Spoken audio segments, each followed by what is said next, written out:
The object of the month this month is the Paymaster General's Book of Accounts, and it was compiled by two individuals, Thomas Coningsby and Charles Fox, who were the joint paymasters for the Williamite army in Ireland during the Williamite and Jacobite Wars, which formed part of the Glorious Revolution and really secured what had taken place at Westminster between 1688 and 1689. It's a fantastic piece, originally passed to the old Belfast Corporation, then to Belfast City Council, and now we have it in the museum here on permanent loan from Belfast City Council.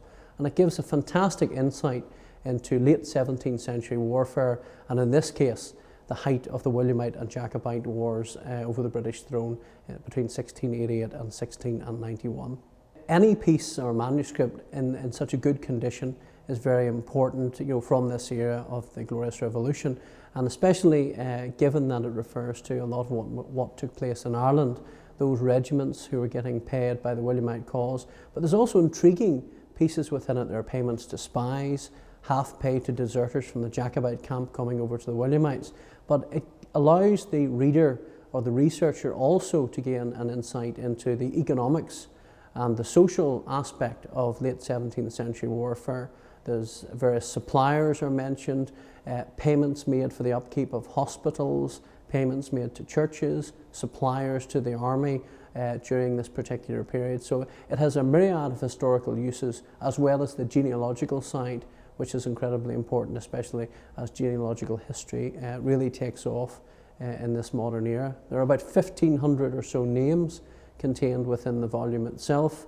Obviously the Williamite army at its height was 36,000 men, but there are about 1,500 names, primarily of officers.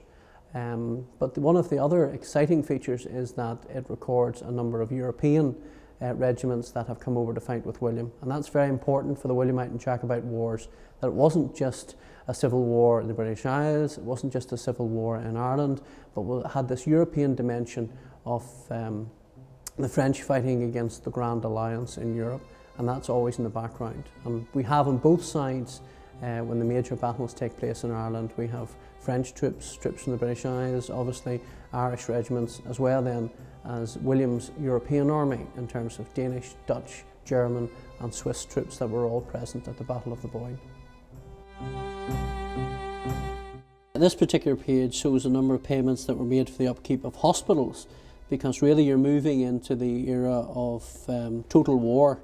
So you have all aspects of society being affected, you have civilians, obviously there needs to be an aspect of welfare for those officers and soldiers who have been wounded in battle. So there were substantial sums given for the maintenance of hospitals, and one in particular which people will recognise, probably not for the hospital name but for the prison name, is Kilmainham, down in Dublin. We also have some extraordinary payments as they're described, and these would have been out of the ordinary, not necessarily payments to regiments or individuals, but payments for the upkeep of fortifications in various places across Ireland.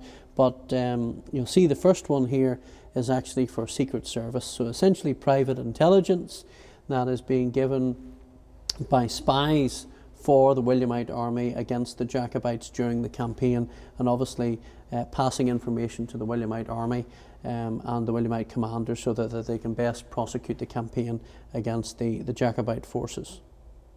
Payments were essentially passed down to commanding officers who would then distribute them. They would have raised regiments for the Williamite cause in a similar way the Jacobites would have raised their particular regiments, and then payments were made.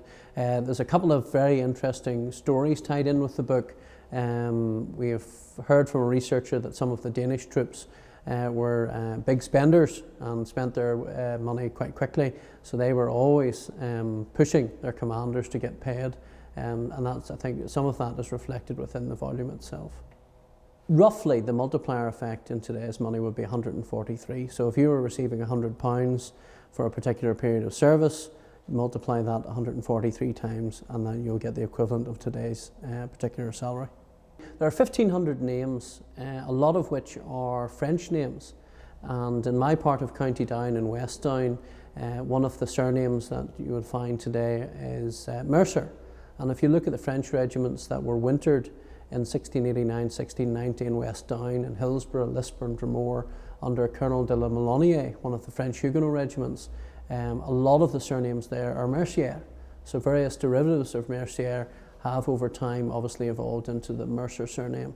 In a similar way to the Henning family in South Down, a lot of them came over with the German regiments that arrived with William's army, and then the Potts and the Poots surname prevalent in Ulster today would have been from those families who came over from the Low Countries. So the genealogical aspect to the text is very intriguing.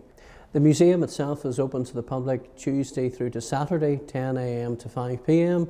We're also open late on a Thursday evening until 8 o'clock. So people can walk in and off the street. It's a public shared space for people to come and visit. And they can also make contact obviously through our website, orangeheritage.co.uk. We're also on Twitter and Facebook.